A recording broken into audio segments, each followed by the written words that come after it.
Wednesday, September 12th, 2001. I sit alone on my stoop. It's pre-dawn, and I've been awake all night. My babies, 18-month-old Noah, 3-year-old Tori Rose, and 8-year-old Vincent are sleeping inside. The early morning air is chilly, but I don't care. I can barely feel it. I can hardly feel anything. What I do feel is paralyzing fear. Breathing is painful. There's a lump in my throat that won't go away. My own heartbeat is echoing in my ears. Where is he? My mind begins to create scenarios. Some are unspeakable, some are miraculous, none are true. Yesterday, I watched as the towers fell, knowing my husband, Jeff, a New York City firefighter who was stationed directly across the street, was in there. Now, time felt suspended, as if life had slammed on the brakes and thrown me from the car. I'm floating, untethered, with the world flying by, and me bracing for impact. In hindsight, I know that the safety mechanism had already begun to kick in, the part of our biology that lessens the pain when we're about to crash.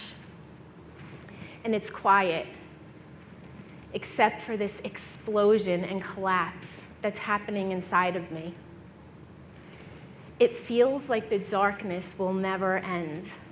This has been the longest night of my life. Then it happened. The day began to break. Slowly, the birds began to chirp. And the quote, "Time waits for no man," is what came into my mind at that moment.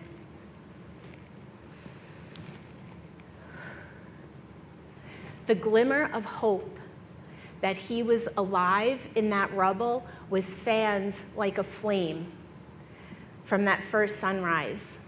It didn't seem so scary in the daylight.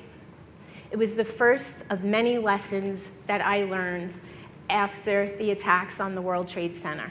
The sun always rises, no matter how dark the night, no matter where I am, no matter how insurmountable my problems seem to be. The sun will always rise, bringing with it endless possibilities. The first few weeks after 9/11 are a blur. The energy of loss is profoundly deep. The sadness comes later. First, there's denial. Thank God, because for me, it was freaking necessary.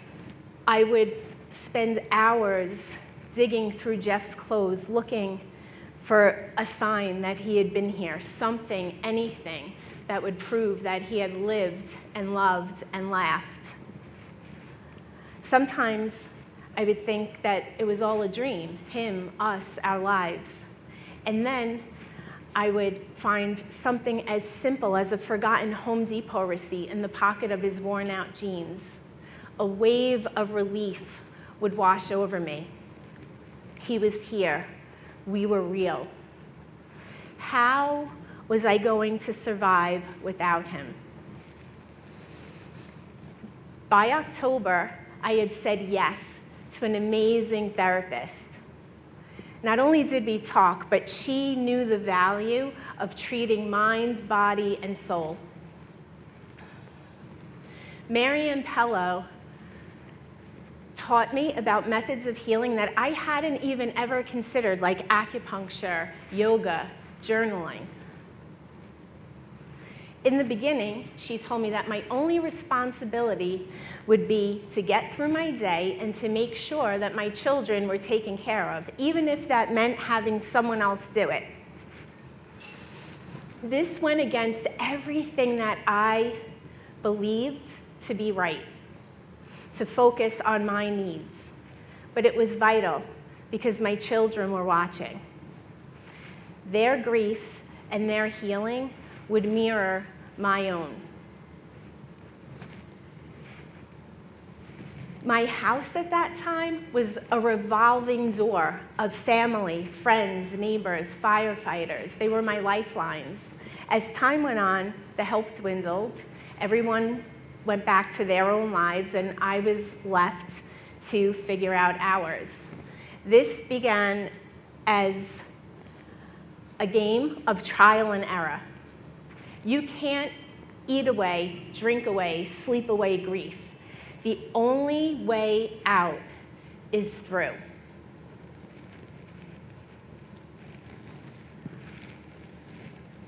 I was given a unique view into my own strengths, fears, and desires. It was from this place that I was able to build a new normal.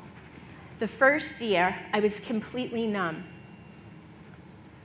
I went through the motions of all the firsts, birthdays, holidays, anniversaries, thinking that if I was able to survive these milestones, the pain would be gone. The first year passed, and I was so proud of myself for having survived. But contrary to what I believe to be true, the hardest part was just beginning. The second year, the numbness dissipated.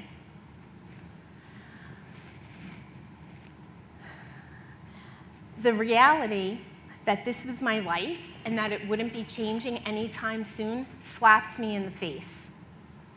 I decided to begin rebuilding. My pain became my compass, my catalyst for change.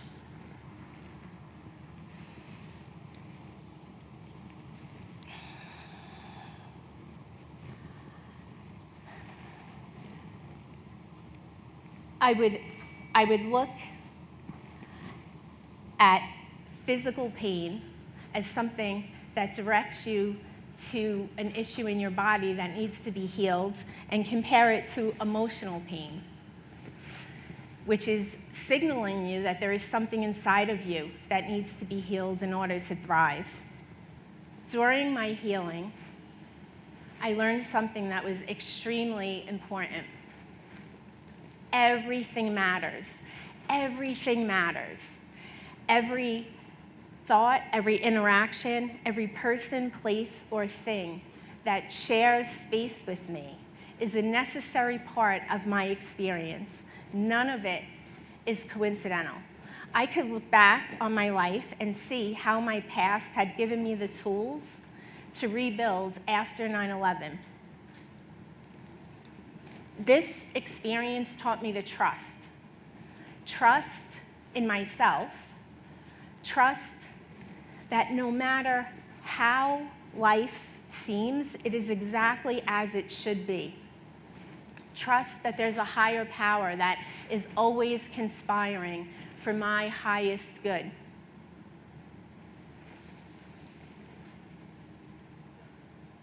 I like to tell people that my greatest achievements have happened after 10 seconds of courage. Perfect example. To honor the 20th anniversary of 9/11, I walked from Boston Logan International Airport to the World Trade Center in New York City, 250 miles. I agreed to this in a moment of courage. The week before the event, I was completely freaking out. Why would I ever agree to do this? I said yes because it felt right. The yes came from my soul.